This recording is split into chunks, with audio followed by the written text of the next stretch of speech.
चलो आज अपन स्टार्ट करते हैं रिसेप्टर्स। क्लियर है? हालांकि ये न्यूरल सिस्टम का ही पार्ट है, बट हम लोग इसे अलग से पढ़ रहे हैं, अलग से डिस्कस कर रहे हैं। न्यूरल सिस्टम में हम लोगों ने कंसीडर नहीं किया, एक अलग चैप्टर की तरह, एक अलग टॉपिक की तरह कंसीडर करके पढ़ रहे हैं। ठीक है, चलो बात करते हैं रिसेप्टर्स की।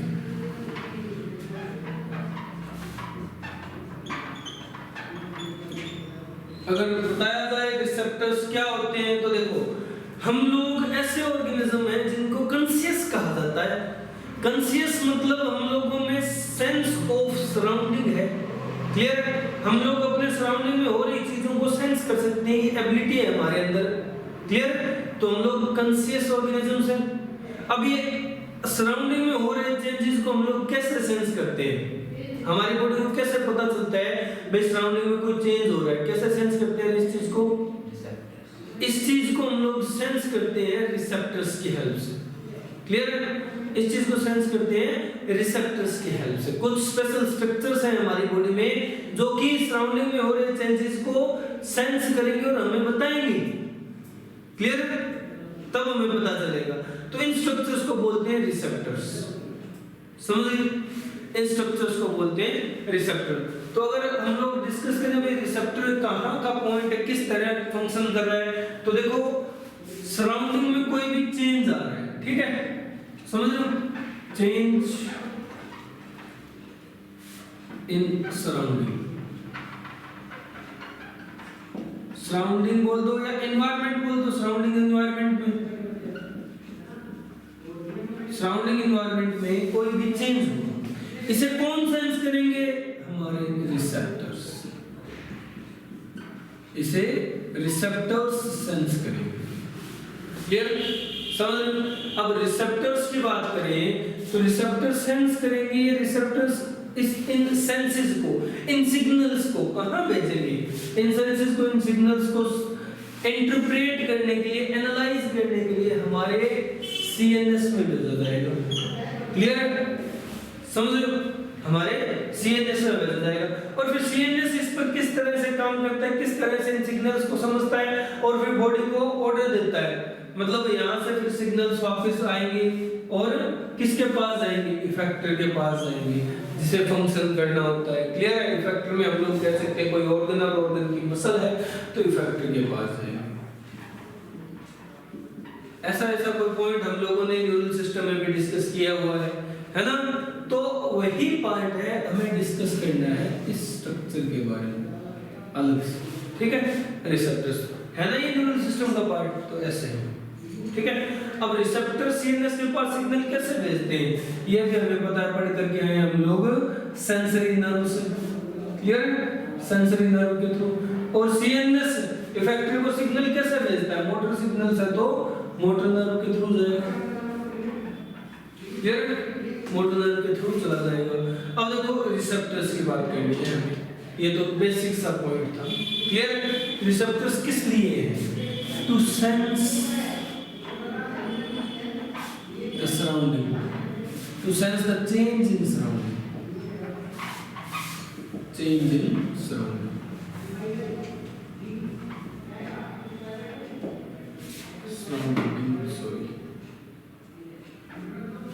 क्लियर?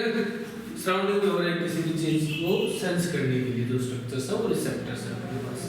अब रिसेप्टर्स की बात की जाए तो रिसेप्टर दो तरह के होते हैं। सराउंडिंग मतलब जरूरी थोड़ी ना है कि सिर्फ अपने बाहर की ही बात कर रहे हैं हम लोग, हमारी बॉडी में भी तो कुछ चेंजेस होते हैं, है ना? चलो लिख लेते हैं अब इनके। अपन रिसेप्टर्स को दो कैटेगरी में डिफरेंशिएट करते हैं। कुछ रिसेप्टर्स जो एक्सटर्नल सेंस लेने के लिए बने हुए हैं, यानी external receptors, external receptors. Clear है? और कुछ रिसेप्टर जो बॉडी के अंदर आने वाले चेंजेस को सेंस करने के लिए बने हैं, internal receptor, internal receptors. Clear? अगर एक्सटर्नल रिसेप्टर्स की बात करें तो ये सेंस करेंगे एक्सटर्नल एनवायरनमेंट में आने वाले चेंजेस को। इंटरनल की बात करें तो इंटरनल बॉडी के अंदर आने वाले चेंजेस को सेंस करेंगे। चलो ठीक है, ये हम लोग समझ रहे हैं।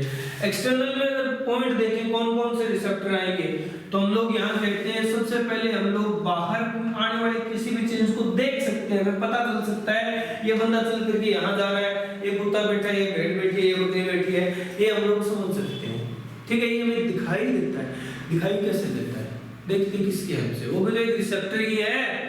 तो कौन सा रिसेप्टर हो गया? जिसकी हेल्प से ताड़ते आंख, आई, क्लियर है। फिर भी हमें पता चलता है कोई आदमी आवाज लगा रहा है, कोई किसी को बुला रहा है हमारे पास, ये घंटियां बज रही है, ये कुत्ता भौंक रहा है, ठीक है, ये शेर दौड़ रहा है। कैसे पता चलता है? हम लोग उन्हें सुनते हैं, हमें वो साउंड वेव सुनाई देती है। सुनाई देने के लिए हमारे पास कौन सा रिसेप्टर है? अब सुनने के लिए कौन सा है? चीखें सुनने के लिए कौन सा रिसेप्टर है? Year, clear.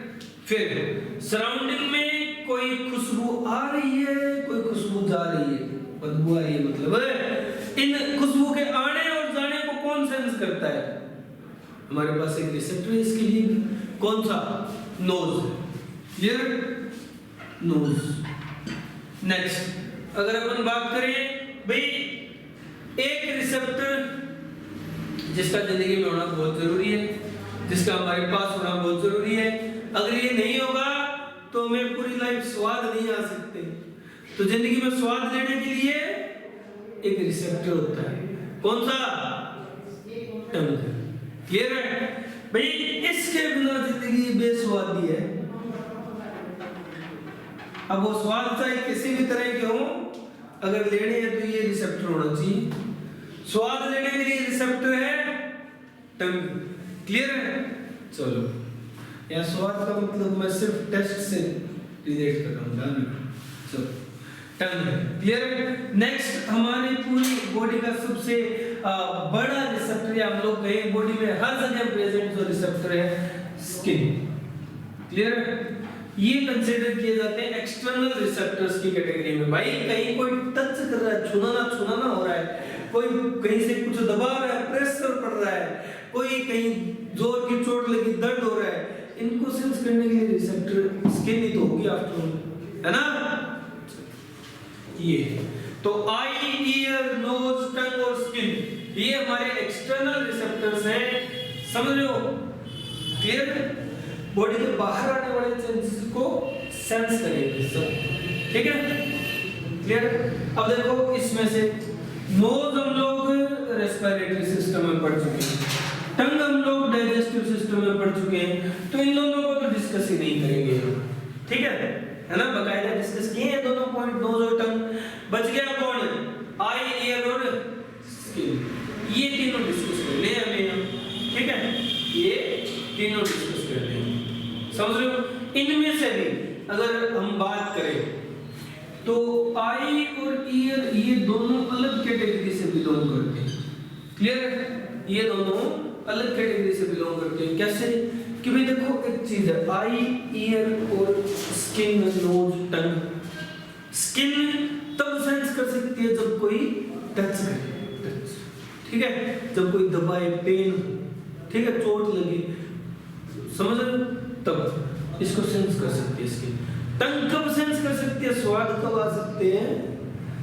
जब कोई चीज इसके नजदीक लाई जाए, इस पे रखी जाए, तब आएंगे। ऐसे मैं कोई वहां बैठा उसके स्वाद थोड़ी ना ले सकता हूं। सपोज कोई चीज रखी है तो उसके स्वाद ऐसे थोड़ी आ सकते हैं, जब वो इस टंग पे टच होगी तभी आ सकते हैं। चलो नोज, खुशबू आ रही है, खुशबू जा रही है, ये कैसे सेंस होगा? तो खुशबू नजदीक से आएगी और नजदीक से जाएगी। चोट तो दिल में भी लगती है, ठीक है। अब दुख भरे आशिक, चोट दिल में किसके लगती है? वो बापड़ा बदनाम ऑर्गन है, उसका इससे कोई लेना देना नहीं है। हम लोगों ने न्यूरल सिस्टम में पढ़ा, ये सारे कांड कौन करता है? कौन करता है? लिम्बिक सिस्टम, ठीक है। बट फिर भी हम बेचारे को बदनाम करते आ रहे हैं, ठीक है, वो तो लगती नहीं है। अगर बेदर्दासी चोट लग जाए तो फैलते जाए तुम दिल पे, समझ रहे हो, दिल में बड़ा दुख हो रहा है, तुम्हारे दर्द दिल हो रहा है। तो नोज की बात कर रहे थे, तो खुशबू ऐसे कतई नजदीक से निकलेगी ना, तब पता चलता है कि हाँ खुशबू आई है, है ना। अब परले कमरे में बैठी खुशबू को थोड़ी पहचान सकता हूं मैं कि खुशबू आई है या नहीं आई, ये है। बट मैं देख तो सकता हूं कि वहां कोई बैठा है ना। मैं सुन तो सकता हूं कि वहां कोई भौंक रहा है ना। तो ये दोनों ऐसे रिसेप्टर हैं जो डिस्टेंट सेंस भी रिसीव कर लेते हैं, और ये इनके लिए ये सेंस का रिसीविंग का जो एरिया है इनका वो बहुत कम होता है, मतलब कम डिस्टेंस तक सेंस रिसीव करते हैं, समझ रहे हो। तो इनको हम लोग फार रिसेप्टर्स भी बोलते हैं। क्लियर, जो फार सेंसेस को रिसेप्ट कर ले, समझ रहे हो। Sense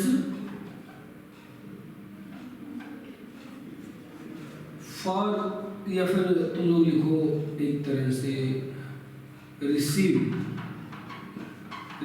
senses from far distance, बड़ी दूरी से भी सेंस रिसीव कर लेते हैं। क्लियर है, समझ रहे हो। तो ये आई और ईयर है, जबकि नोज, टंग और स्किन ऐसा नहीं कर पाते। ये इनका स्पेशल पॉइंट है।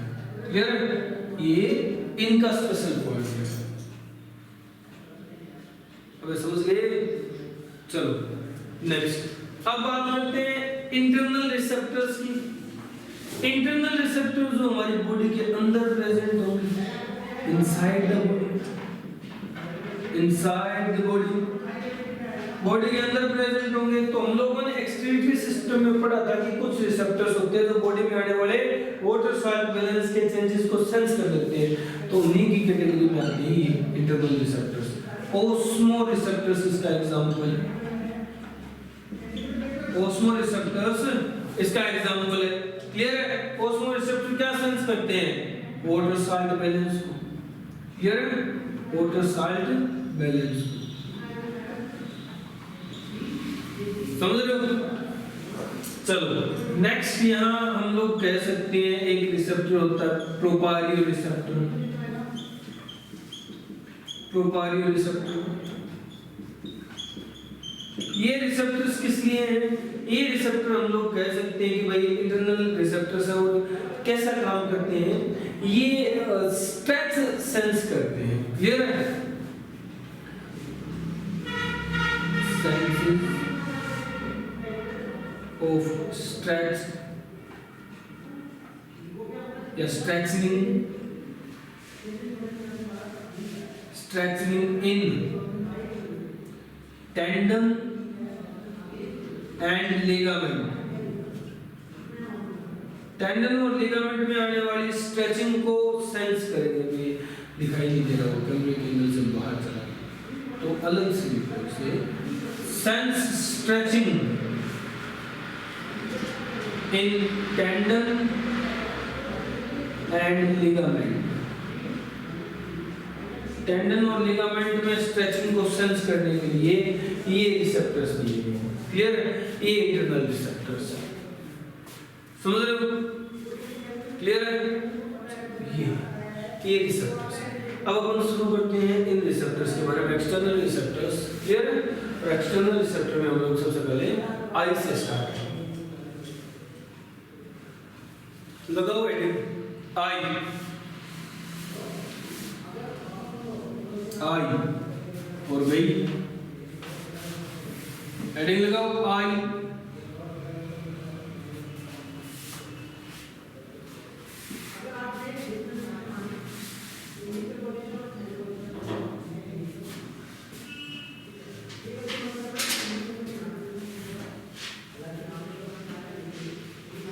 आई की बात करें, आई कैसा रिसेप्टर है, तो स्टार्ट करते हैं आई से। आई कैसा रिसेप्टर है, तो फर्स्ट पॉइंट लिखो, it is a type of ताड़ने वाला रिसेप्टर, यानी देखने के लिए जो काम आता है, मतलब दिखाई कैसे देता है हमें, यही समझ लेते हैं पहले। तो दिखाई कैसे देता है। अब तुम लोग मुझे दिखाई दे रहे हो क्योंकि यहाँ लाइट है जो तुम लोगों से टकरा के मेरी आंखों में आ रही है और मुझे दिखाई दे रही है। अंधेरे में हमें दिखाई क्यों नहीं देता, क्योंकि वहां लाइट नहीं होती, समझ रहे हो? और लाइट का रिफ्लेक्शन नहीं होता तो कोई चीज दिखाई नहीं देती। दिखाई कब देगा? जब किसी चीज से टकरा के लाइट रे हमारी आई में एंटर करेगी, तब हमें वो चीज दिखाई देगी। समझ रहे हो? क्लियर है? इसीलिए अंधेरे में अंधे हो जाते हैं हम लोग, ठीक है? अंधेरे में अंधे हो जाते हैं, दिखाई नहीं देता हो, सब कुछ ब्लैक, क्योंकि लाइट नहीं होती वहाँ, ठीक है? तो ये कैसे रिसेप्टर हैं? एक्चुअल में लाइट को रिसीव करने वाले रिसेप्टर्स हैं, लाइट को सेंस करने वाले रिसेप्टर्स हैं। तो हम लोग क्या कहेंगे?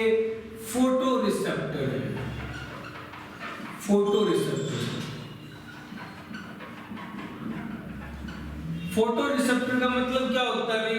फोटो का मतलब होता है लाइट, फोटो का मतलब होता है लाइट, लाइट को सेंस करने वाले, लाइट को रिसीव करने वाले रिसेप्टर्स हैं। क्लियर है? पहला पॉइंट है। सेकंड अगर आईज की बात की जाए तो ये हमारे अंदर दो होती है, पेयर्ड है, ट्विन नंबर, और दो है, दोनों हमारे हेड के सामने की तरफ है, मतलब हमारे अंदर बाइनोक्यूलर विजन है, बाइनोक्यूलर विजन। क्लियर है? यानी बाइनोक्यूलर विजन का मतलब क्या होता है? Eyes are in front of head, दोनों सामने की तरफ है ना। क्लियर है? ये विजन है हमारे अंदर आई के बेसिस पे। अगर आई की बात की जाए तो आई एक्चुअल में बॉल होती है। क्लियर है? बॉल जैसा स्ट्रक्चर है, समझ रहे हो? तो ये दो आई बॉल्स हैं। क्लियर? दो आई बॉल्स हैं, समझ रहे हो? और ये आई बॉल्स कहाँ प्रेजेंट है? तो लिखो present in socket, socket of skull bone. Skull bone के सॉकेट में प्रेजेंट है ये आई बोन्स। क्लियर है? यहाँ फिट है ये दो बॉल जैसे स्ट्रक्चर्स, दो छोटे छोटे बॉल जैसे स्ट्रक्चर्स, समझ लो? फोटो रिसेप्टर है ये, लाइट को सेंस करने वाले रिसेप्टर्स है। क्लियर है? अगर बात की जाए तो आई बेसिकली कैसा ओरिजिन रखती है, मतलब आईज का ओरिजिन कैसा है, किस लेयर से ओरिजिनेटेड है ये, मतलब कौन सी टर्मल लेयर आई फॉर्म करती है। क्लियर है? तो हम लोग कहते हैं कि आई बेसिकली एक्टोडर्मल है। क्लियर है? एक्टोडर्मल इन ओरिजिन, एक्टोडर्मल है ओरिजिन। क्लियर? समझ रहे हो? और बाद में हम इसमें जो एक्सेप्शंस हैं उनकी भी बात करेंगे कि भाई कुछ मसल्स होती हैं जो एक्सेप्शन का काम करती हैं, कुछ स्ट्रक्चर्स और भी हैं जो आई में एक्सेप्शनली दूसरा ओरिजिन शो करते हैं। क्लियर? समझ लो? अब अगर आई का हम लोग स्ट्रक्चर बनाए, डायग्राम बनाए, तो देखो किस तरह का डायग्राम होगा, किस तरह का स्ट्रक्चर होगा आई का। ये पॉइंट नोट करो तुम लोग, फिर अपन आई का डायग्राम बनाते हैं। हो गया? चलो अब एक छोटा बेसिक सा डायग्राम बनाते हैं, क्योंकि डिटेल्ड डायग्राम हम लोग कुछ पॉइंट्स और डिस्कस कर लें, फिर बात करेंगे डिटेल्ड डायग्राम की। तो देखो बेसिक सा डायग्राम क्या है आई का। अब हम लोग वो डायग्राम बना रहे हैं जो हमें दिखाई देता है, ठीक है? हमें दिखाई क्या देता है?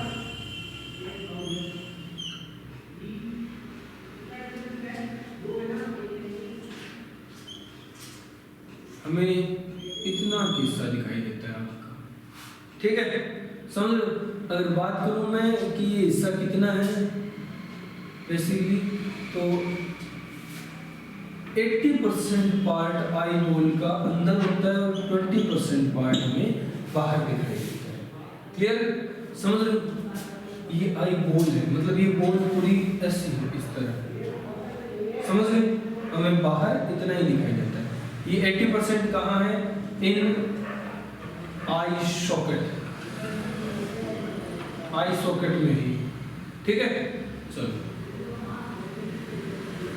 ये क्या है, ये दोनों स्ट्रक्चर्स क्या है? ये है भाई आईलिड, क्लियर? ये क्या है? ये आईलिड है, ये अपर आईलिड है, ये अपर आईलिड है, और ये लोअर आईलिड है, ये लोअर आईलिड है।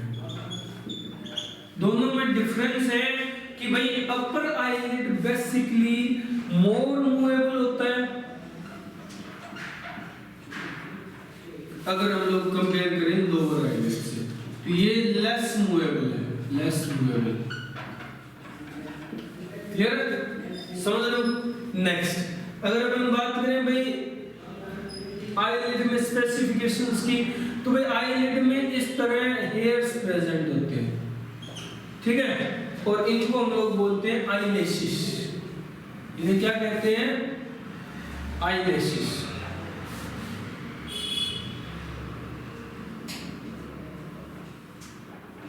आईलैशेस, समझ रहे हो? नेक्स्ट अगर बात की जाए तो अपने अपर आईलिड में इस तरह एक ग्लैंड भी प्रेजेंट होता है, क्लियर है? इस तरह एक ग्लैंड भी प्रेजेंट होता है, इसे बोलते हैं हम लोग जेस्ट gland,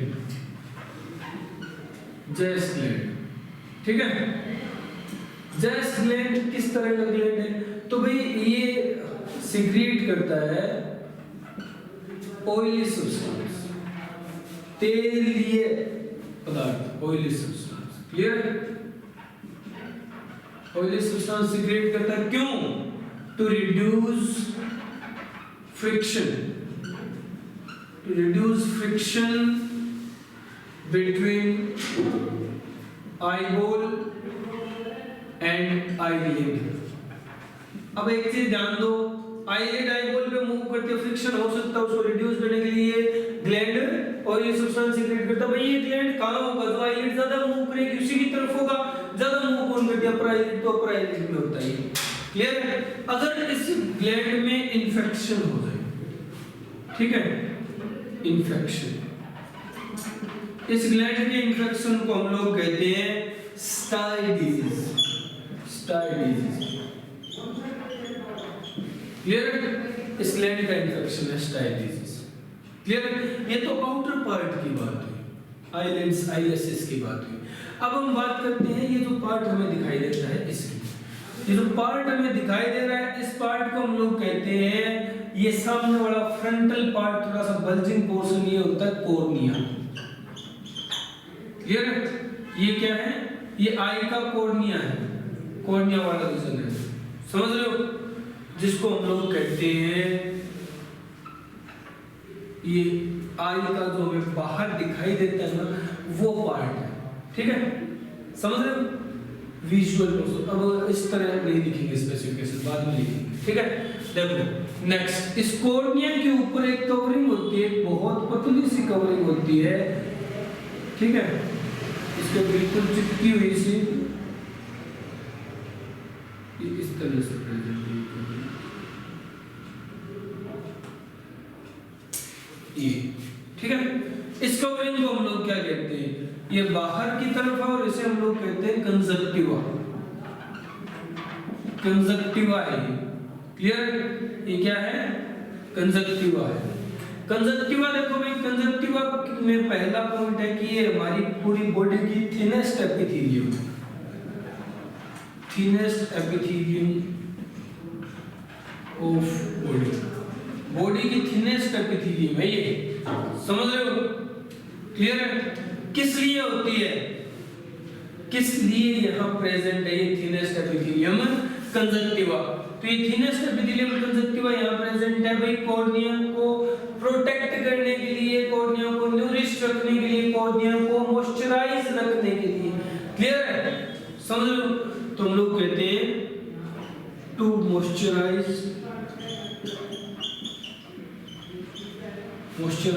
cornea, to protect cornea, clear है? समझ रहे हो? सिंगल लेयर एपिथेलियम होती है। और अगर हम लोग कहें कंजक्टिवा में इंफेक्शन हो जाए, इफ इंफेक्टेड या इफ इन्फेक्शन ओकर्स तो उसे हम लोग कहेंगे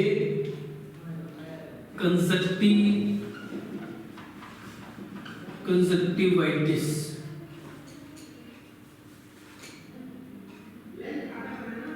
कंजक्टिविटिस ये इन्फ्लेमेशन, समझ रहे हो, ये है कंजक्टिविटिस, कंजक्टिवा में इन्फ्लेमेशन, क्लियर है। और ये आउटर मोस्ट होती है, सबसे बाहर की तरफ यही लेयर है आउटर मोस्ट, समझ लिए, ये कंजक्टिवा है। ये वो पार्ट है आई का जो हमें दिखाई देता है, क्लियर, ये वो पार्ट है जो हमें इतना सा बाहर की तरफ दिखाई देता है, बस समझ रहे हो, क्लियर है। चलो ये तो इसे नोट करो। और अब आई के जो बेसिक से पॉइंट बच गए, जो स्ट्रक्चरल पॉइंट है जिसमें हम आई का detailed diagram, detailed structure discuss करेंगे, वो अपन नेक्स्ट लेक्चर में करते हैं, ठीक है, ओके चलो।